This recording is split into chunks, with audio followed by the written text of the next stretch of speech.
So, good morning mga kapi. So, ngayon ay may pupuntahan tayong fish keeper sa Magallanes. Mamaya papakita ko sa inyo yung pupuntahan natin. So, let's go!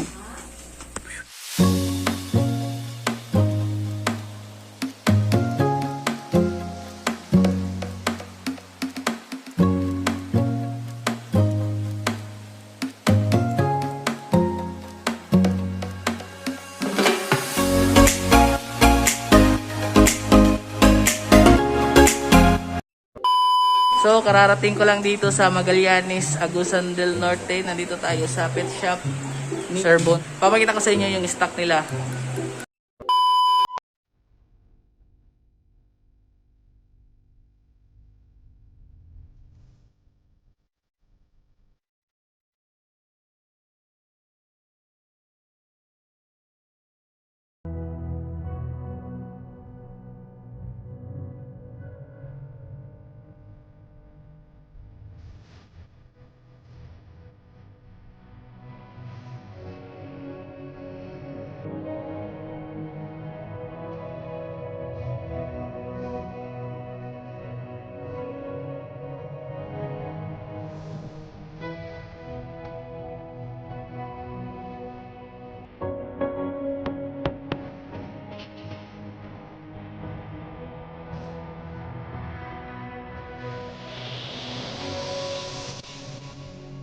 So, yun yung mga available na isda ni Sir Bon dito. So, kung taga rito kayo sa Magallanes, sa Agusan del Norte, eh, napunta kayo dito. So, at saka papakita ko sa inyo, may bibili na akong flower horn dito. So, bibili ako ng flower horn dito. I-select natin yung flower horn, tapos yung groom ko. 5 minutes later. So, nagsiselect na ako ng flower horn. So, mamaya kapag nakaselect na ako, ipapakita ko sa inyo. Yun yung i-groom natin sa bahay. Dapat makaselect tayo ng maganda para kapag nag-groom, eh hindi sayang yung pag-groom natin. Ay hindi madali yung pag-groom ng flower horn. Kailangan mo talaga bigyan ng tamang panahon. Papakainin mo, water change.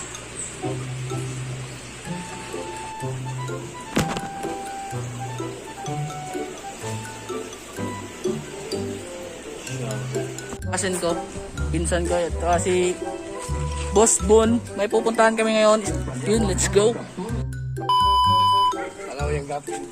Mga molly, mga breeders molly. Pero grabe ang lalaki.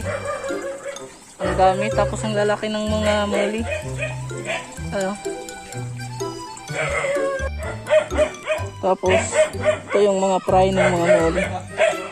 Grabe na. Daming muli ah. Yan o, mga fry ng muli.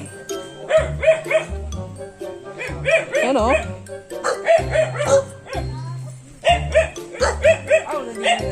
Pagwa ng mga jubi niya. Gapis. Pagwa ng mga jubi, ilain siya. Grabe, ang daming gapis.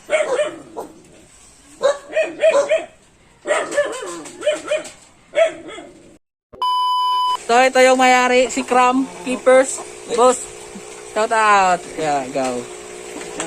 Ito yung setup niya dito. Yan o. Papakita ko sa inyo yung mga gapi ni Cram dito. Mga isda.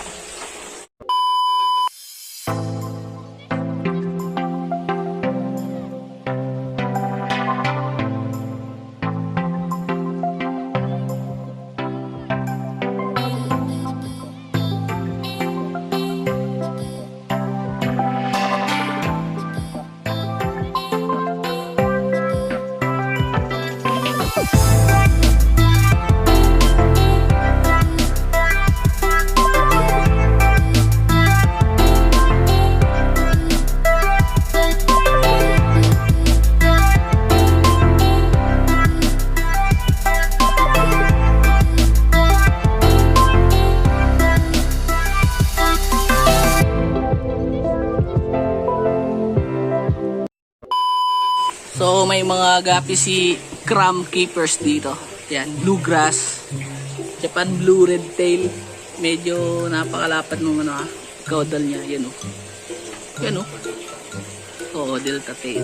So red lace. Tsaka platinum white. Mosaic.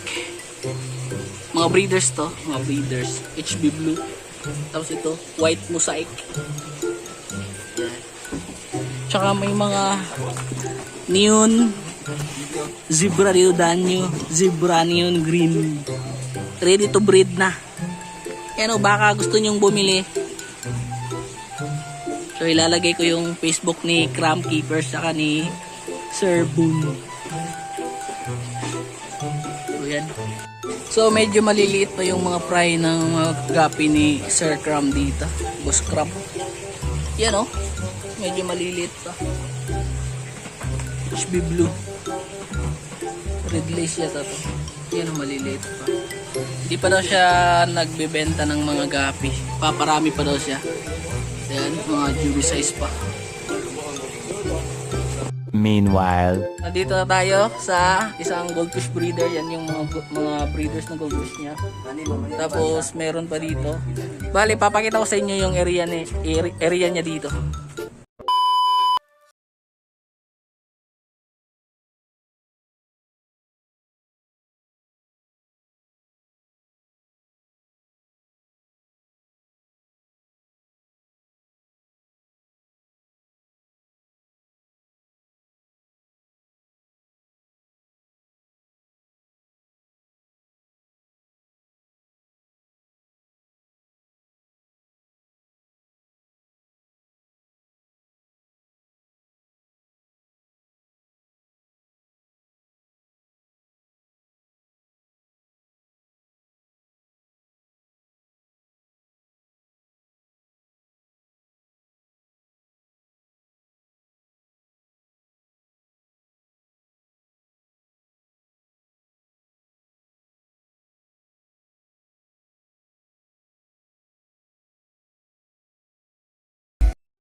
So ito yung facility niya sa goldfish sa beta. Yan mga beta. Yan o. Mga beta. Tapos na yung mga goldfish, mga breed niya ng Ryoken, Torancho. Yan o. Tapos ito yung mga pingpong na own breed niya.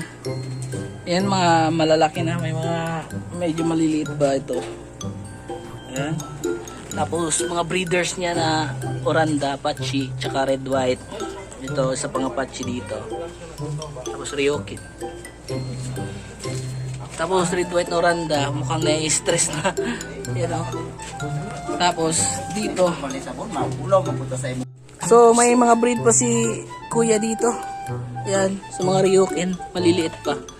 Kaso nakahalong mga platy, tsaka mga swordtail dito. So hindi pa niya nilagay sa malalaking aquarium. Tapos may mga muli dito sa maliit na pond na to. Yan o. May mga zebra pa. Ito yung mga fry ng mga goldfish ni boss dito. Yan, Mr. Bugs. Yan o. Handspawning lang. Handspawning mga fry. Ang ganda. Every aquarium may halaman. Yan o. Ha. Ayos. Tapos may angelfish dito. Malapit na itong mangitlog yata. Mga fry, goldfish. Ito. Ano ba dito? Tapos dito. Yun. Tapos ito yung mga goldfish ni boss dito. Yan ang mga gold, ay mga koi. Ay, yung lalaki ng gold, mga koi. Yun o. 2 hours later. So ito yung binili nating flower horn. Dalawa to. Yan.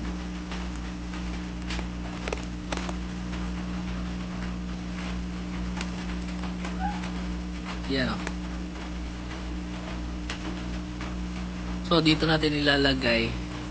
Tsaka yan yung isa. Papakita ko rin. So ito yung isa na i-groom natin. Flower horn. Yan o. So see you in 2 months yata. Sana lumaki. At gumanda pa to. Yun. So that is for today mga kahabi. So huwag kalimutang like, comment, and subscribe. So subscribe na sa mga nanonood sa atin dyan. So yun, see you in the next video. Peace out!